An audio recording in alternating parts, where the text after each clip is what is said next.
Salut les képis, Sébastien, et aujourd'hui je vais vous montrer comment faire une mousse au chocolat. Et pas n'importe quelle mousse au chocolat, une mousse au chocolat sans œufs. Mais surtout pas n'importe quelle mousse au chocolat sans œufs, celle de Cyril Lignac. Donc pour ceux qui étaient assis au fond de la classe et qui dormaient, Cyril Lignac c'est un pâtissier qui est assez connu pour ses émissions de télévision, notamment sur M6. Donc on va passer aux ingrédients.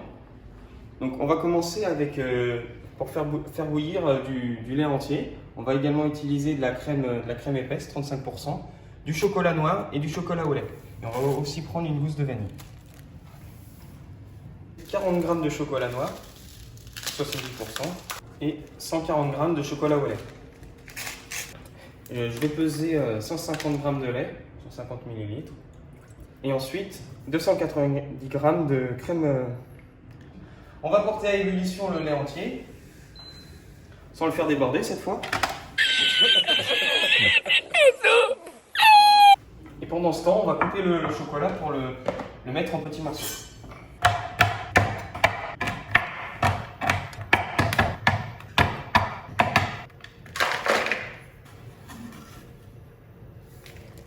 Donc là, le lait est porté à ébullition, on va pouvoir le mettre directement avec le chocolat. Là, le lait chaud va faire fondre le chocolat petit à petit. Donc, la casserole à la plonge, et là, on va faire monter la crème en crème chantilly.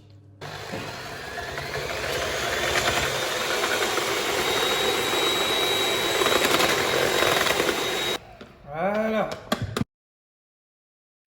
Donc là, la crème a la texture souhaitée, bien épaisse. Donc là, maintenant que le chocolat a assez ramolli, on va le remuer pour bien homogénéiser le lait avec le chocolat. Et ensuite, on va mettre la gousse de vanille. Donc on la coupe en deux dans le sens de la longueur. Et ensuite, avec la pointe du couteau, on va vider l'intérieur de la gousse.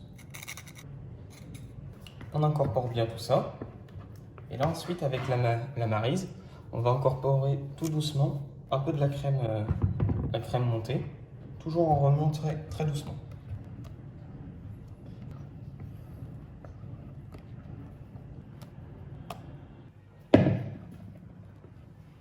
Donc maintenant qu'on a bien mélangé et que ça a la consistance souhaitée, on va pouvoir les mettre dans des pots individuels et ensuite le réserver au froid pendant 2 heures.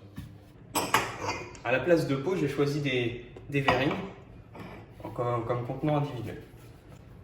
Donc on peut verser tranquillement.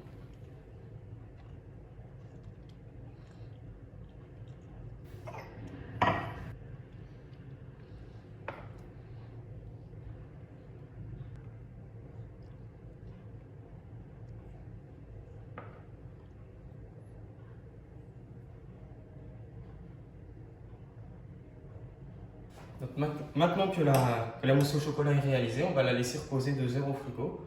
Et je vous remontre ça quand c'est à la fin. Bon alors 2 heures plus tard, on va voir ce que ça a donné.